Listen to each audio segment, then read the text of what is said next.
Just like that, 6 more team players have faded as they got knocked out in the play-ins, and while other outcomes are easily imaginable in other multiverses with different meta iterations, or that one team fight going differently, in this universe, it's all decided now. For over half the teams in the Overwatch League, they won't ever again play 6v6 Overwatch 1 against each other.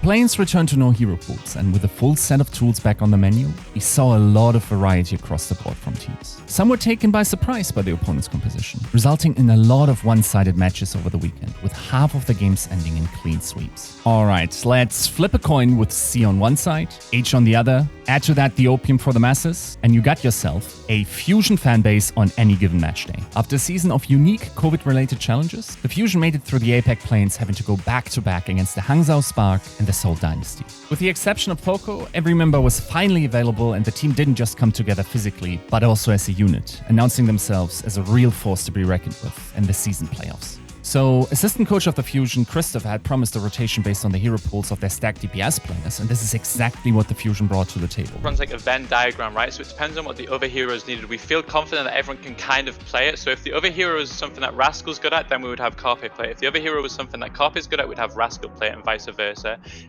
We never really had the luxury until now of being able to like specialize it on one person. So that was, I guess, that was like our thought process ultimately of like why we did that.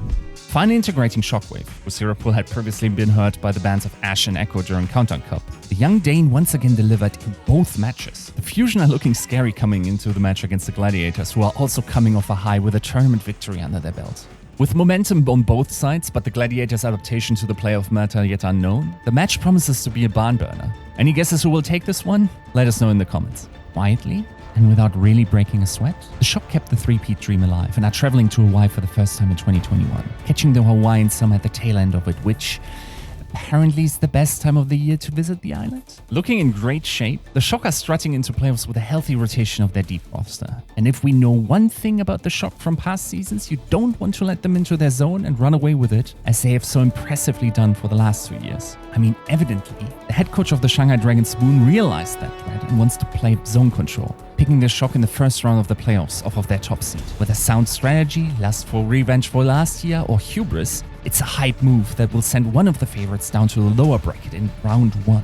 Death, Texas, and the Washington Justice popping up at the 11th hour of the season while bringing death to Texas. For the last 3 seasons, the Justice have been tumbling through the regular season only to start drunken boxing at the end of it. The Justice had entered the 4th season with an incredibly stacked roster, but had fallen into the same trap that we have previously seen from other highly skilled teams like the NYXL and the Vancouver Titans. The problem being the draw of playing perfect Overwatch. So, going with the formula that had given some of the best teams success this season, the Justice went with their comfort picks, running a lot of Moira and Lucio in the backline, and Mac on his favorite Winston and Reinhardt. This time around, Decay being his hard carry self wouldn't have been enough, and it required a peak-performing assassin, especially on his Sombra, to bring back the series from the brink.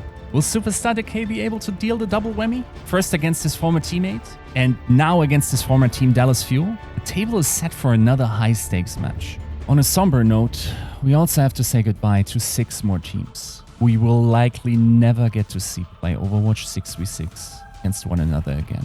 We say goodbye to the Boston Uprising, consistently showed high effort against the stacked field. While we might still be a little sour from you ruining the dough of the Bread Bowl for us, we still recognize and appreciate and want to thank you for trying your absolute hardest. Also goodbye to the Toronto Defiant, who tried to relive the high of the Fusion 2020 season, cooperated promising rookies, but ultimately remained gatekeepers of the mediocre.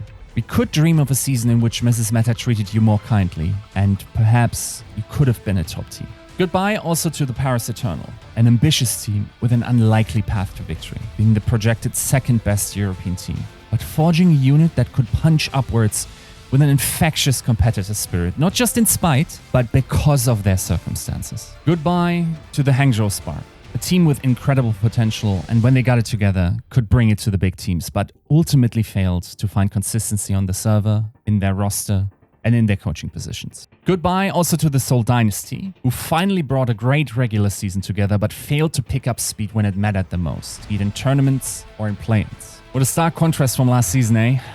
Which one did you like better, Seoul fans? Last, and certainly not least, the Houston Outlaws, who had their best regular season franchise history, but also failed to go the extra mile in knockout scenarios this season. A true hybrid roster that showed they could not only hang, but beat the best North America had to offer in a stacked region.